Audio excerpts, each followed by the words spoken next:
This week on Craft Beer Crusaders, Dan's Big Mouth gets us into a bit of a pickle and a great craft beer rises from the ashes.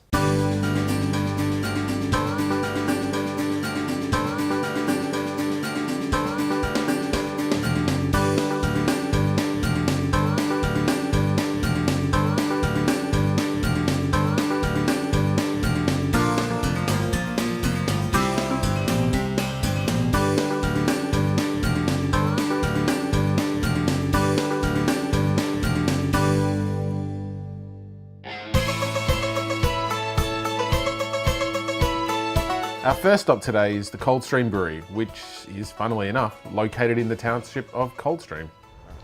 This looks interesting. It does. Looks like a nice little setup they've got here. Lovely country, isn't it? Nice little rural spot. Yeah, very nice. See what they've got to offer us. Nice. Hi, how are you today? Very good. I'm Dan. Hi Dan, how are you? Very good. Mark?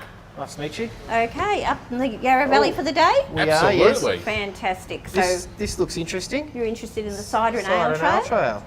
There's a few good spots to visit there. You've got Buckley's, which is in Healesville, so it's quite, used to be in a little tin shed. It's quite a quaint, different type of brewery, so a smaller type of version. You've got, where else? Hargreaves Hill, which is in Yarra Glen. You've actually got a 20k radius to do the whole of the Yarra Valley with your wineries, with your breweries. So there's about 6 or 7 breweries and cider companies. Yep, that's right. And you've got a few orchards that actually make cider, like Punt Road, Napoleon's, all that type of thing. So they do our fruit also. They do, grow the fruit, bottle of fruit. So you've got all those, as I said, within a 20k radius of the, so you can go to Healesville. It's a good day out for people, isn't it? It is, exactly. People, yeah. And most of the breweries these days are actually family orientated too. Well, so we look after your little kids, make sure that they're entertained while Dad's having a beer. Not a problem.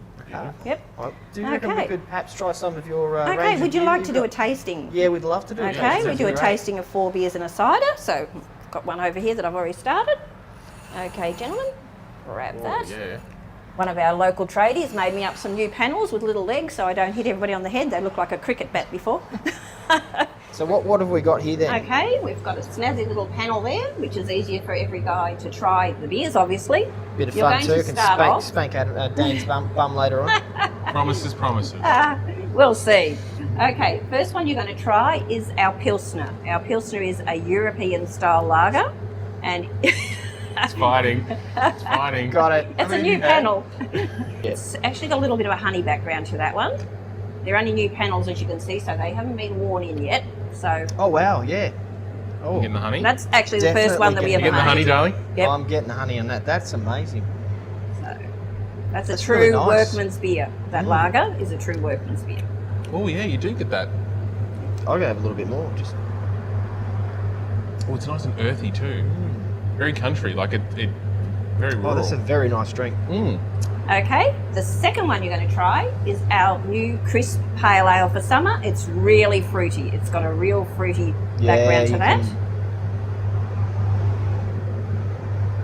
Grapefruits and orange and Getting a little citrus through there. Yeah. Pineapple. Yeah, all those hop characters coming through nicely. That Coming one's through. It's very Yeah. popular over summer, that one. Really, It's really Oh. not. It's not. Ooh. It's There's a touch of passion fruit in there as well. yeah. Originally, we actually did that with elderflower from Tassie. Yes. Okay.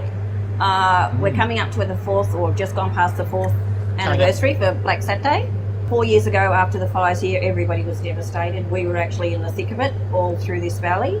So we got some of the farmers, some of the older farmers, Yarra Glen on Steeles Creek, heading out to Dixon's Creek, all across the valley, all of the gentlemen to come in and actually have a cooking lesson with us for 6 weeks, every Wednesday night.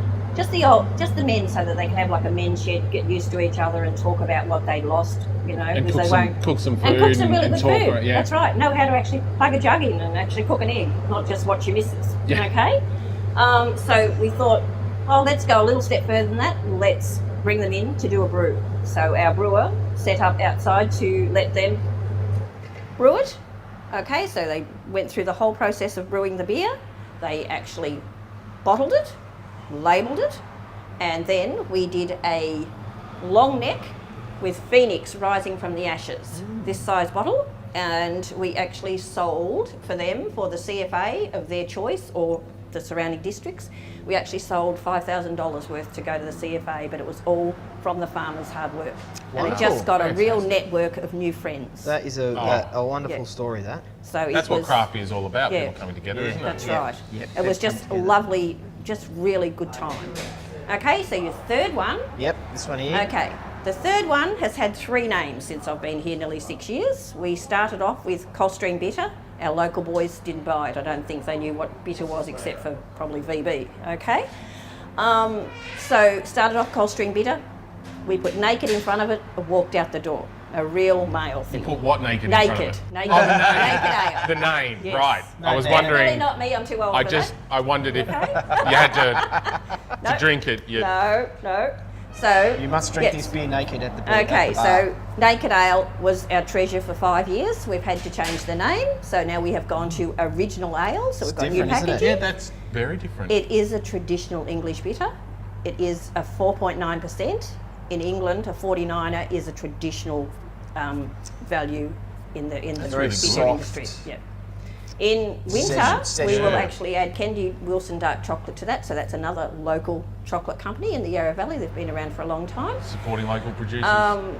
10 kilo lots melted down the kitchen, old-fashioned way, spray it into the vat, come up with your required taste. It is very, very popular over winter. You have think people we're all coming back in seasons winter. coming in. Yeah, we're coming You back got in your chocolate winter. winter ale yet? Not yet, it's not winter, okay? But that's very, very popular. I'm doing the next one then. So now what is the next one? What have we got there? Okay, the next one is our autumn porter. To myself, it's in between a Guinness and a stout. It's nowhere near as heavy. It has got real caramel in it. It's got burnt The coffee. caramel, you get it straight away. That's right, burnt coffee Vanilla? and very, very Yeah. creamy. And it's actually, when we do Fed Square, the that walks toffee out the door comes with the through. girls. Yeah, the girls even Wow. like porter. But it's not overly sweet as well. No, It's quite no. dry on the finish as That's well. right. It's like drinking vanilla beans. That's good. Strong one. That's really Yeah. good. Yeah. I could drink a lot of that. If you tend to do half a pour of the original ale and half a pour of the porter, you're going to come up with a really good black and tan. Okay. Okay? There you go. Yeah. Oh, yep. Oh, here we go. Try that. This is science, ladies and gentlemen. I don't know about that. Kids, don't try this at home. Oh wow, that's pretty Yeah? different. Yeah. Vanilla bitterness. And you can obviously Oh. add a little bit more, a little bit less, but you do. It's called black and that's tan. It interesting. comes up really, really well. Yeah. So this Okay, last our one is fabulous 5% cider, which is available now all over Australia, so we're pretty happy with that. Dan Murphy, Woolies, so we're really happy with that. It's really brought the cider industry in the Yarra Valley around full circle. It really, really has. Cider's really come on the last couple of years. People accept it as a I as think a it definite was 3 alternative. years ago it went up like your sales went up 40%, so it would only be increasing. So that is made with the red apples of the Yarra Valley. So you've got a Pink Lady, you've got a Fuji, you've got a Royal Gala apple. So fresh apples, good quality apples. It's Okay, got a lovely not what, mouthful. It's not You will- overly sweet. Very It's dry. It's Yeah. not cloying in the Yeah. mouth, but it's just That's lovely. right. It's dry on the back you will of get it. a real Pink Lady hit to that, Yeah. depending on, like the apple season's 6 weeks, I think, from the end of January, February, and they pick everything in 6 weeks. Oh, wow. So depending on when each one's bottled, you're going to get a different hit of apple in those. It, as I said, is a 5%. Just it's a lot easier on your customers, so we don't get you all sloshed. We're quite happy to have you buy the product, but not go away too sloshed on us. It has got, as I said, the red apples of the Yarra Valley. It's got a champagne yeast, so you get that real. People can't believe how clear it is. It is a really It is clear very clear. It's cider. like fizzy water. That's right, and it's a gentleman's drink as well as a ladies'. It's not just Yeah. for the girls. No, Okay, absolutely. that's right. There is no powder concentrates in that whatsoever. So it's no all natural. water. It's just pure apple. It That's what takes we 6 like. apples to make a stubby of that. Wonderful. So you won't get a clearer product. And we also do a 7%, which is a medium dry. Okay. All right. As we were about to leave, Dan had to open his big mouth. Oh, have you poured a beer before? That's how it pours, Mr. Smarty Pants. Get behind the bar and show me how you two would do it. Come on. Do you want to have Challenge a go? Let's accepted. do it. Come on. Let's see Challenge how you accepted. do. I'm Come going to on, win we'll this. have a little bit of a judge here. There we go. Old right. Mama Bear against the two boys. All right. You're under pressure now. This could be one of those moments where my big mouth's got me into trouble. This is a defining Craft Beer Crusaders moment. Oh, do you want some beer with that head? Now you got to That's go. quality. Now you have to go and sit Yeah. down next. Oh, All right, yeah. my turn now. Right. All right. Come on. Stuff it up.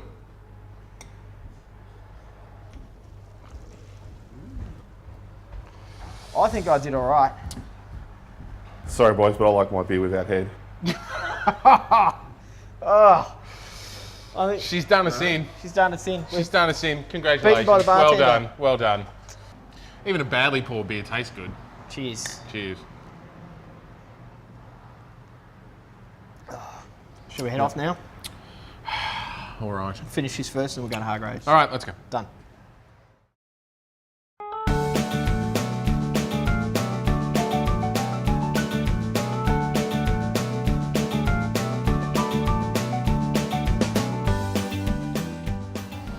Don't you love Country Town? I do, and I love country breweries as well. Oh, yeah. Hargreaves Hill, here we come. Hi, how you doing? How you going? This looks good. I'm Mark. Pleased to meet you. I'm Beth. Hi, Dan. Hi, Dan. Hi. So we're Wow. on a little journey at the moment, trying to find the best craft beer in Victoria. Yeah, And we're now here at Hargreaves Hill, ready to try some of what you've got. fantastic. I'll pour you a tasting paddle each Yeah, with a that'd little be bit of a great. shot of each of the beers that we have, and Yep. you can see what you think. Wonderful. Thank you very much. Sounds good. Here's some tasting notes. This is serious beer information. I like that serious beer information. ESB. Yes.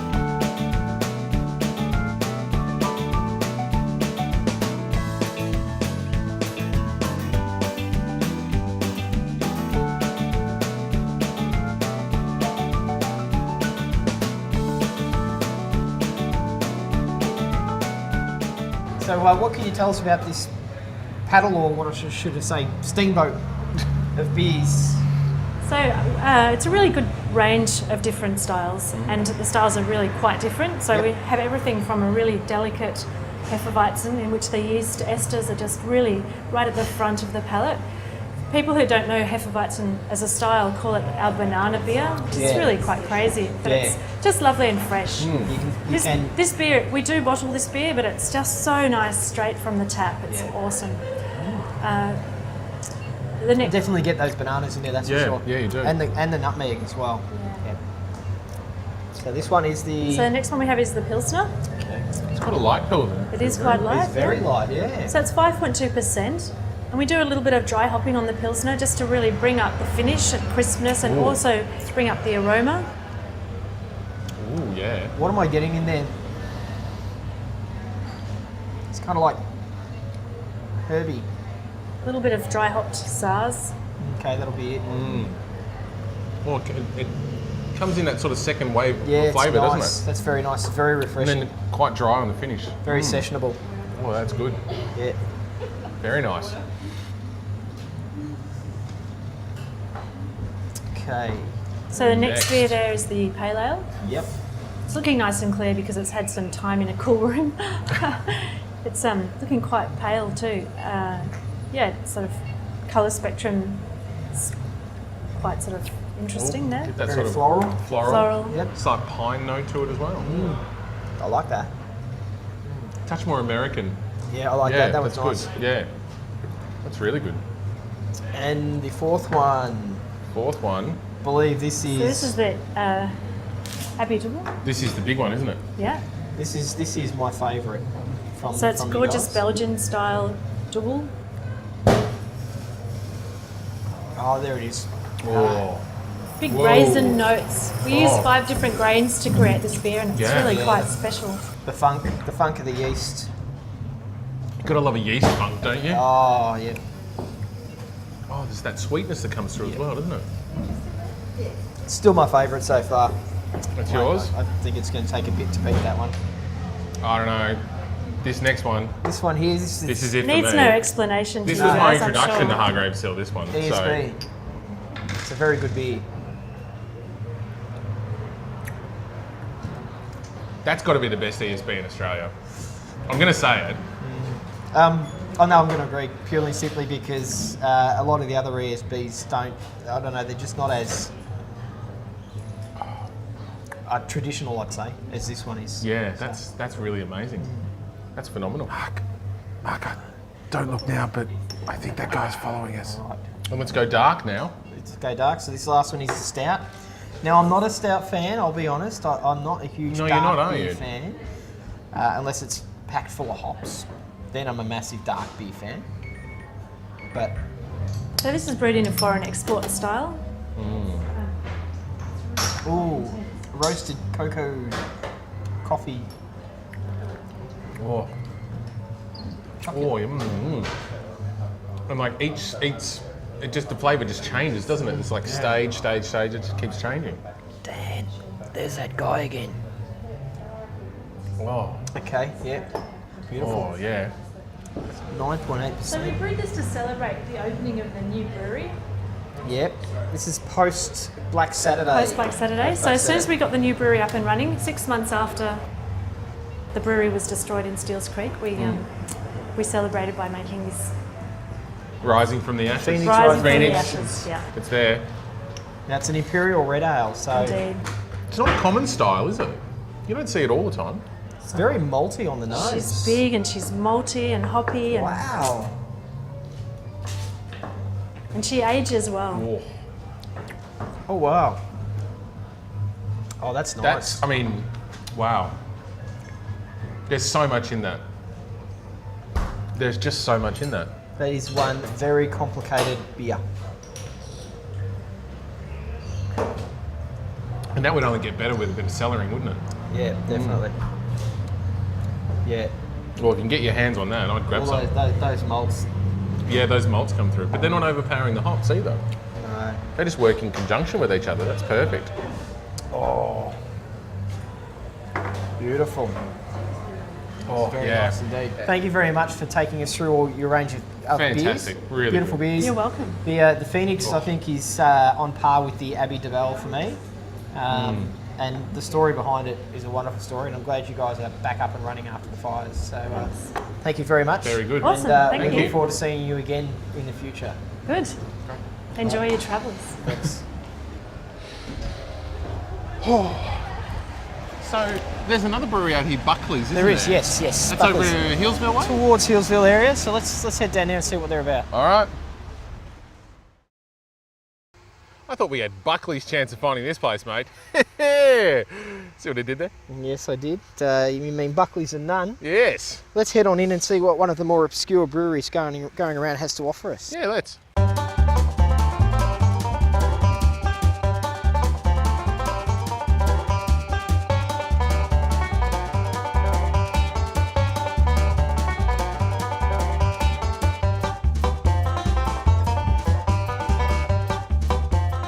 Thank goodness that ad break's over. Find me a loo, will you?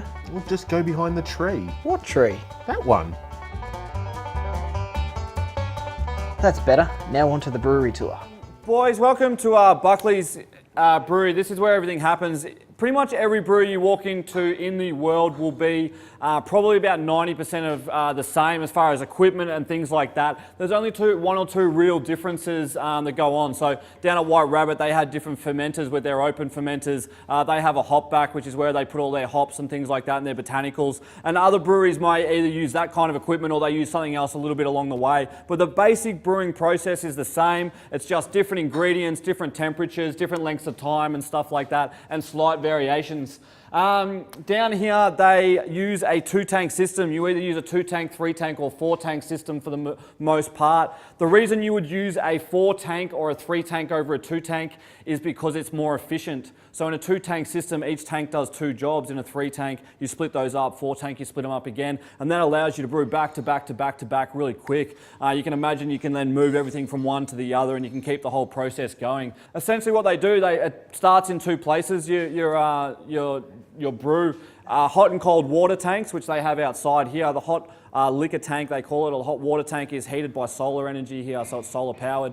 And then they also have the cold water tank. They also have the mill here, which is where they actually mill the grains. So they get all their grains that they're going to use at the start of the day. They run them through the mill. They then bring them in with the hot water, and they bring them into this tank here. And essentially what they're doing is they're just creating a big sugary porridge. And that's what they want to get. They want to get all those nutrients and things like that out of the grains and get them into it's called wort at this stage, it's not beer. And basically that's what you want. And this would have been what people were drinking 5, 8, 7,000 years ago and things like that. And that's why they would have loved it, because it would have been full of sugar, would have been really sweet, it would have been almost like Coca-Cola or something to them back then when they didn't have those like big sugary drinks. A lot of energy, a lot of good carbohydrates and all that kind of stuff. After about an hour, they move everything into this, which is called the kettle. All that spent grain goes off to the local farmer. He gives that to his cattle. His cattle are really happy, and the whole process is sort of recycled. In the kettle, they do a few things. Everything in the brewery is pretty aptly named. So when I say this is a kettle, it is a kettle. That's exactly what they're doing. They're going to boil it up, and they're going to get the temperature up above 90 degrees, anywhere between sort of about a 90 and 100, depending on what kind of beer they're making again. And a few things are going to start happening in the kettle. A bunch of proteins and enzymes that you don't want in your beer that make your beer taste like crap start to sort of bind together and coagulate together, and allows them to strip them out later. They also put in the first lot of hops in here. The earlier you put in your hops, the more it's about bitterness. The later on you put them in, the more it's about flavour and aroma. So this early stage here is mostly about bitterness, and they'll probably use kind of hop that accentuate this. They're called bittering hops. There's all different varieties of them, and they do different things, but essentially that's what you're doing. You're putting in the bitterness in this portion here. Again, anywhere between an hour and 15 minutes, again, depending on the type of brew, what you're doing and all those kind of things, is how long it'll spend in the kettle. As much as I love brewery tours, I want some Buckley's beer. First off the rank was a Buckley's Original Ale, which carries with it a distinctive bitterness. A good introduction for those new to craft beer with balanced flavour. So the next one, it's a Buckley Pils. Dan, did you know this beer was created for someone's wedding? Beer is love, Mark. I know, I love beer, and beer loves me. What's this one? This is the Buckley's Bitter. Now this is one serious looking beer. I've always enjoyed the use of Fuggles hops in a beer. Funny you say that, I rather enjoy the use of Tettnang hops, and they're both used in this beer. Oh, I'll do this one. You know that one? The Bock. That's the Bock. This is my favourite out of all of them. It's actually not bad. Oh, I get that caramel, that toffee, toasted sort of. Roasted. So It's definitely got the most flavour out of it. Yeah. Definitely. But the winters were cold and the summers were hot, and all he dreamed of was a foaming pot of Buckley's beer, good old Buckley's beer. Buckley's beer, Buckley's beer, good old Buckley's beer. So, where are we off to next? Next, I'm taking you to my favourite brewery, and you're gonna love it. Don't tell me what to do. Join us next week on Craft Beer Crusaders when we see Mark's futile attempt at growing a beard. Futile, you say? Yes. I mean, have you seen it? Oh, don't forget, we ran into some Norwegian dude. He's a brewing superstar. Oh yeah, he is.